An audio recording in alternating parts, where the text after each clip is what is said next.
Let's quickly go through some techniques I use to audit my YouTube advertising campaign. So let's go down to the campaign section and we can see that I currently have 4 live campaigns. So let's go into this first one. And what I'm going to do is just hit settings here. And we can take a look through here. Does the budget per day make sense? The networks. Often you just want to target YouTube. You don't want to be in the partners because there's a lot of fraud when you get into partnership networks now. Maybe you've handpicked ones that are great and that's fine. But the most conservative thing is to stick to YouTube. Make sure you have the right languages here. Okay, I'm just targeting English. That makes sense. I'm just targeting the United States. Often what you might find is you accidentally went global. You're getting a lot of cheap KPIs, but really it's because you're in countries that can't buy your product or aren't likely to buy your product. Bid strategy, CPM. Okay, so this is all looking good.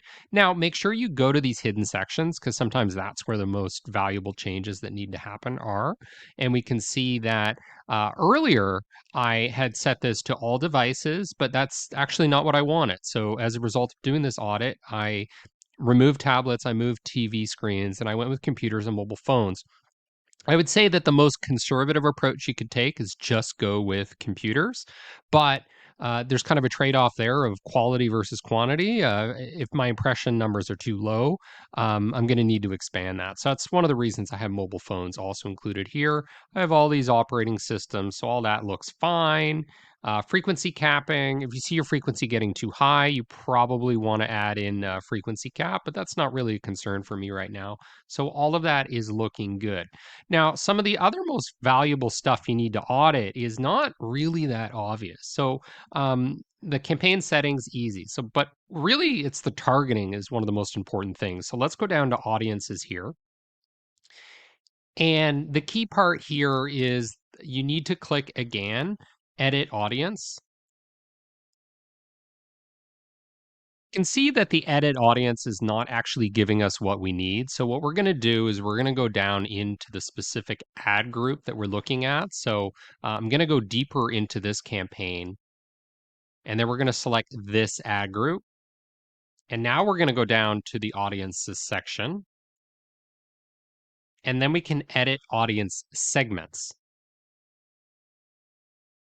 And now we can see that this custom combined audience that I had created in the audience manager is what's being targeted. Now, this is one of the things with YouTube is it's not as apparent who you're targeting the way it is with something like Facebook or LinkedIn advertising or almost any other digital marketing, especially social media advertising platforms. Now, you can see I also have some other custom groups that I could be targeting, but this is the appropriate one. So that's fine. I can just hit cancel. We can take a look at the demographics. Am I targeting the right age group? So with YouTube, you can go after very large audiences. So it may be worth it to restrict it to specific demographics that you're going after. So a lot of the people taking my courses are not going to be and the older crowd. So I don't want to pay for a lot of impressions and views in that demographic. And I also don't want to pay for children either. Another thing to watch for is you may notice that your campaigns are live, and you might think, okay, well, that campaign is running because it's live. But then when you go deeper into it, you may realize that, oh, that individual ad group actually isn't running. So you have to on pause that. That would be a common issue you may run into.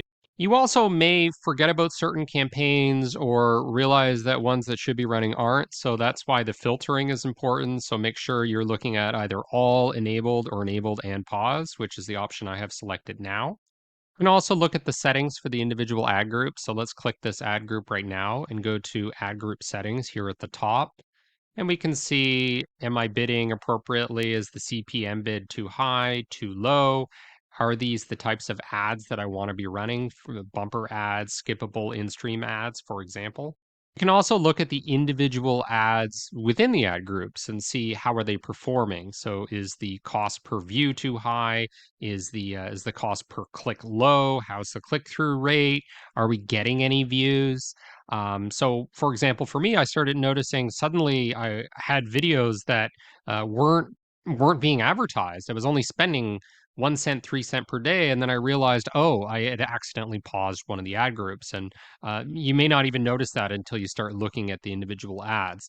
Now, YouTube is automatically going to start allocating your budget early towards certain videos that are performing well. So something you might want to consider is pausing a few of those videos for a while to give the other videos a chance to perform. And if they don't perform, then that's fine. You can just go ahead and reactivate these. So my general point here, though, is you don't necessarily need to spend a lot of time uh, pausing ads that are not performing because Google's going to do that automatically. What you do need to be concerned about is YouTube using the right KPIs to determine which ads are performing well because they may not necessarily be the ones that you're after. For example, one of your measures is, do people remember the ad? Whereas Google may be relying too heavily on behavioral metrics like click-through rate. But if click-through rate's not important to you, then don't give Google control to do that. In fact, what you may need to do is create separate campaigns for each video so that Google isn't, or separate ad groups for each video so that YouTube isn't weighting too heavily on certain videos. And then you can split the budget in whatever fashion you want, perhaps evenly across all the videos. Unfortunately, unlike other digital advertising channels with YouTube, you can't evenly rotate them, at least not at this time. So you have to find workarounds like the one I just mentioned. One of the most important audits you're going to perform is going to be in the content section here. Go ahead and select this campaign.